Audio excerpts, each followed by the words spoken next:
ಎಲ್ರಿಗೂ ನಮಸ್ಕಾರ. ಹರ ಹರ ಮಹಾದೇವ್. ನಾನು ನಿಮ್ಮ ಮುಮ್ತಾಜ್ ಅಬ್ದುಲ್ ನೆಲ್ಲೆಡ್ಕ, ಮಹಾಕುಂಭ ಮೇಳ ಪ್ರಯಾಗರಾಜ್ನಿಂದ.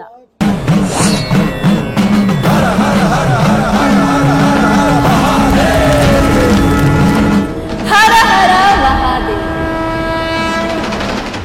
ಸನಾತನ ಧರ್ಮ, ಸಂಸ್ಕೃತಿ, ಆಧ್ಯಾತ್ಮ, ಪರಮಾತ್ಮ, ಭಕ್ತಿ, ತಪಸ್ಸುಗಳ ಮಹಾಸಂಗಮವೇ ಈ ಮಹಾಕುಂಭ ಮೇಳ. 144 ವರ್ಷಗಳಿಗೊಮ್ಮೆ ನಡೆಯುವಂತಹ ಈ ಮಹಾಕುಂಭ ಮೇಳಕ್ಕೆ ಇವತ್ತು ಈ ಪ್ರಯಾಗರಾಜ್ ಸಾಕ್ಷಿಯಾಗಿದೆ. ನಾಗಾ ಸಾಧುಗಳು, ಸಾಧು ಸಂತರು, ಅಘೋರಿಗಳು ಇವರೆಲ್ಲರ ಪಾದ ಸ್ಪರ್ಶದಿಂದ ಈ ಪುಣ್ಯ ಭೂಮಿ ಇವತ್ತು ನಿಜವಾಗ್ಲೂ ಸ್ವರ್ಗವಾಗಿ ಬದಲಾಗಿದೆ.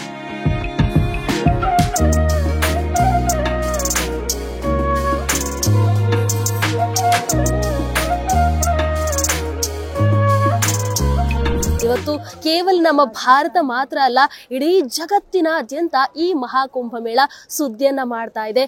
ಎಲ್ಲರೂ ಕೂಡ ಹುಡುಕಾಡ್ತಾ ಇದ್ದಾರೆ ಏನು ಈ ಮಹಾಕುಂಭ ಮೇಳ ಅಂತ.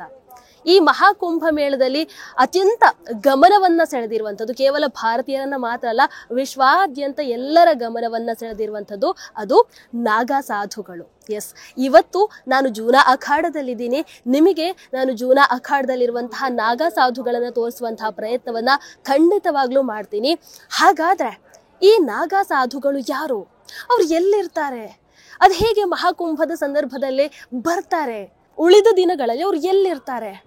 ಈ ನಾಗರಿಕತೆಯಿಂದ ದೂರವಾಗಿ ಬೈರಾಗಿಗಳಾಗಿ ಬದುಕ್ತಾ ಇರುವಂತಹ ನಾಗ ಸಾಧುಗಳು, ಇವರು ನಮ್ಮ ಭಾರತದ ಇತಿಹಾಸದಲ್ಲಿ ಇವರ ಕೊಡುಗೆ ಏನು? ಹೀಗೆ ನಾಗ ಸಾಧುಗಳು ಅಂತ ಅಂದ ತಕ್ಷಣ ಬಹಳಷ್ಟು ಪ್ರಶ್ನೆಗಳು ನಮ್ಮ ಕಣ್ಣು ಮುಂದೆ ಹೋಗುತ್ತೆ.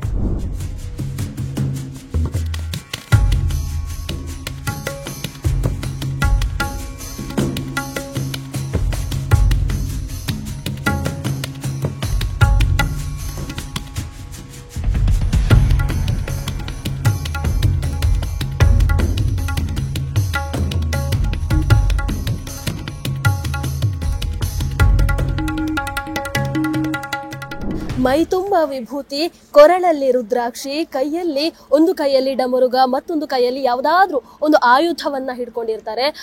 ತಮ್ಮ ಇಡೀ ದೇಹದ ಮೋಹವನ್ನೇ ಬಿಟ್ಟು ಕೇವಲ ಮಹಾಶಿವನಲ್ಲಿ ತಲ್ಲೀನರಾಗಿರುವಂತಹ, ಮಹಾಶಿವನಲ್ಲಿ ಒಂದಾಗಿರುವಂತಹ ಈ ನಾಗಾ ಸಾಧುಗಳು ನಿಜಕ್ಕೂ ಕೂಡ ಒಂದು ಕುತೂಹಲವನ್ನು ಹುಟ್ಟು ಹಾಕ್ತಾರೆ. ಇವರನ್ನು ನೋಡಿದ್ರೆ ಮೈ ಜುಮ್ ಅಂತ ಅನ್ಸುತ್ತೆ. ಈ ಒಂದು ಪ್ರಯಾಗರಾಜ್ನಲ್ಲಿ ಇವತ್ತು ಇವರೊಂದು ಭಕ್ತಿಯ ಪರಾಕಾಷ್ಠೆಯನ್ನೇ ಸೃಷ್ಟಿ ಮಾಡಿದ್ದಾರೆ ಅಂತ ಹೇಳಿದ್ರೆ ಅದು ತಪ್ಪಾಗಲ್ಲ ಅಂತ ಅಂದುಕೊಳ್ತೀನಿ.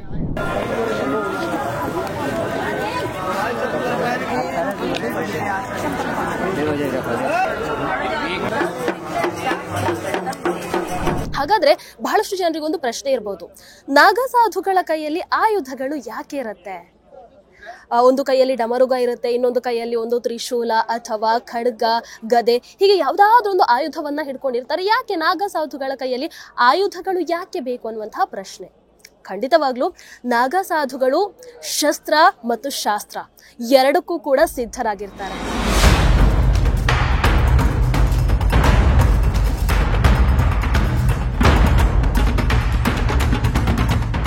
ಧರ್ಮಕ್ಕೂ ಬದ್ಧ, ಯುದ್ಧಕ್ಕೂ ಕೂಡ ಸಿದ್ಧರಾಗಿರ್ತಾರೆ. ಧರ್ಮದ ರಕ್ಷಣೆ ಅಂತ ಬಂದಾಗ ಎರಡು ಯೋಚನೆಯನ್ನ ಮಾಡಲ್ಲ, ಒಂದು ಕ್ಷಣ ಕೂಡ ಯೋಚನೆ ಮಾಡಲ್ಲ. ಬರ್ತಾರೆ ಧರ್ಮ ರಕ್ಷಣೆಗೆ, ತಮ್ಮ ಪ್ರಾಣವನ್ನ ಕೂಡ ತ್ಯಾಗ ಮಾಡೋದಕ್ಕೆ ನಾಗಾ ಸಾಧುಗಳು ಸಿದ್ಧರಾಗಿರ್ತಾರೆ. ಅದಕ್ಕೆ ನಾನು ನಿಮಗೆ ಒಂದು ಉದಾಹರಣೆಯನ್ನು ಕೊಡೋದಾದ್ರೆ, ಸುಮಾರು 1664 ಆ ಒಂದು ಇತಿಹಾಸವನ್ನ ನಾವು ನೋಡೋದಾದ್ರೆ, ಆ ಸಂದರ್ಭದಲ್ಲಿ ನಮ್ಮ ಭಾರತೀಯ ಸಂಸ್ಕೃತಿ ಸಂಪೂರ್ಣವಾಗಿ ನೆಲಕಚ್ಚಿ ಹೋಗಿತ್ತು. ಯಾಕಂತ ಹೇಳಿದ್ರೆ ಮೊಘಲ್ ದೊರೆಗಳು ನಮ್ಮ ಭಾರತವನ್ನ ಸಂಪೂರ್ಣವಾಗಿ ಆಕ್ರಮಣ ಮಾಡಿದ್ರು. ಇಲ್ಲಿ ದೇವಾಲಯಗಳನ್ನ ನಾಶ ಮಾಡಿದ್ರು, ಮಸೀದಿಗಳು ತಲೆ ಎತ್ಕೊಂಡ್ವು. ವಾರಣಾಸಿಯಲ್ಲಿ 1664 ಔರಂಗಜೇಬನ ಸೇನೆ ಕಾಶಿ ವಿಶ್ವನಾಥನ ದೇವಾಲಯವನ್ನ ನಾಶ ಮಾಡೋದಕ್ಕೆ ಬರ್ತಾರೆ. ಈ ವಿಚಾರ ತಿಳಿದದ್ದೇ ತಡ ನಾಗಾ ಸಾಧುಗಳು ಎಲ್ಲರೂ ಕೂಡ ಪ್ರವಾಹದ ಹಾಗೆ ಹರಿದು ಬರ್ತಾರೆ. ಔರಂಗಜೇಬನ ಸೇನೆಯನ್ನ ನೆಲ ಕಚ್ಚೋ ಹಾಗೆ ಮಾಡ್ತಾರೆ, ಅವರನ್ನ ಮಣ್ಣು ಮುಕ್ಕಿಸ್ತಾರೆ. ಅವತ್ತು ಆ ಕಾಶಿ ವಿಶ್ವನಾಥನ ದೇವಾಲಯವನ್ನ ಕಾಪಾಡಿದ್ದು ಇದೇ ನಾಗ ಸಾಧುಗಳು. ಅದಕ್ಕೆ ನಾನು ಹೇಳಿದ್ದು ನಾಗ ಸಾಧುಗಳು ಅಂತ ಹೇಳಿದ್ರೆ ಅವರು ಧರ್ಮಕ್ಕೂ ಬದ್ಧ, ಯುದ್ಧಕ್ಕೂ ಕೂಡ ಸಿದ್ಧರಾಗಿರ್ತಾರೆ ಅಂತ.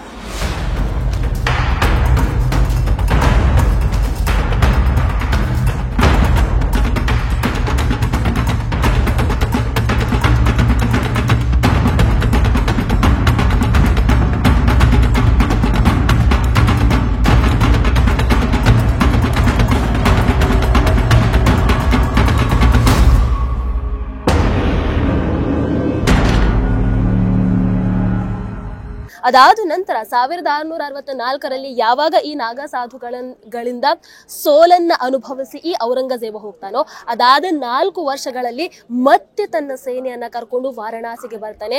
ವಾರಣಾಸಿಗೆ ಬಂದು ಕಾಶಿ ವಿಶ್ವನಾಥನ ದೇವಾಲಯವನ್ನ ನಾಶ ಮಾಡಿ ಅಲ್ಲಿ ಜ್ಞಾನವ್ಯಾಪಿ ಮಸೀದಿಯನ್ನ ನಿರ್ಮಾಣ ಮಾಡ್ತಾನೆ. ಅವತ್ತು ಸುಮಾರು 40,000 ನಾಗ ಸಾಧುಗಳು ಕಾಶಿ ವಿಶ್ವನಾಥನ ಜ್ಯೋತಿರ್ಲಿಂಗವನ್ನ ಕಾಪಾಡೋ ಸಲುವಾಗಿ ತಮ್ಮ ಪ್ರಾಣವನ್ನ ತ್ಯಾಗ ಮಾಡ್ತಾರೆ. ಹರ ಹರ ಮಹಾದೇವ್, ಹರ ಹರ ಮಹಾದೇವ್.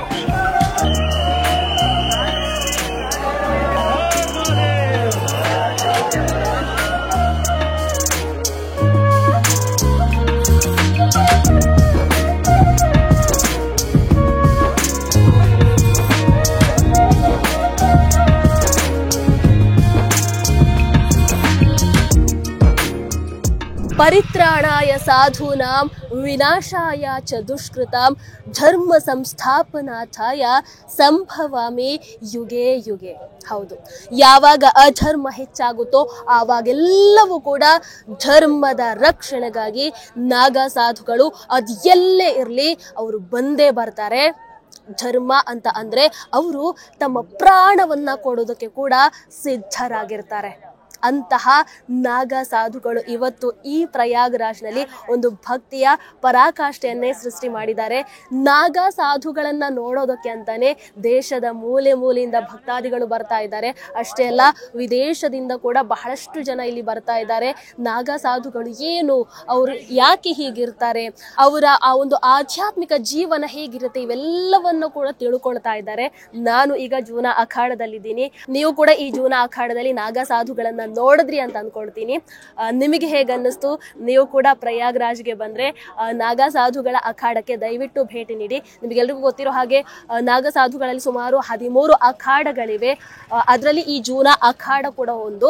ಅದರಲ್ಲಿ 3 ವಿಧಗಳಿವೆ: ಶೈವ ಅಖಾಡ, ವೈಷ್ಣವ ಅಖಾಡ, ಅದೇ ರೀತಿ ಉದಾಸೀನ ಅಖಾಡ. ಶೈವ ಅಖಾಡ ಅಂತ ಹೇಳಿದ್ರೆ ಅವರು ಶಿವಭಕ್ತರಾಗಿರ್ತಾರೆ. ವೈಷ್ಣವ ಅಖಾಡ ಅಂತ ಹೇಳಿದ್ರೆ ಅವರು ಭಗವಾನ್ ವಿಷ್ಣುವನ್ನ ಆರಾಧಿಸುವಂತವರಾಗಿರ್ತಾರೆ.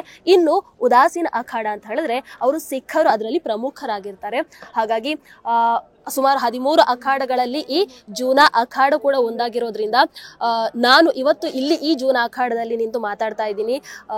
ನಿಮಗೆ ಹೇಗೆ ಅನ್ನಿಸ್ತು ದಯವಿಟ್ಟು ಕಾಮೆಂಟ್ ಮೂಲಕ ತಿಳಿಸಿ. ಅದೇ ಪ್ರಯಾಗ್ರಾಜ್ಗೆ ಬಂದರೆ ನಾಗ ಸಾಧುಗಳನ್ನು ನೋಡೋದನ್ನು ಮಿಸ್ ಮಾಡಬೇಡಿ.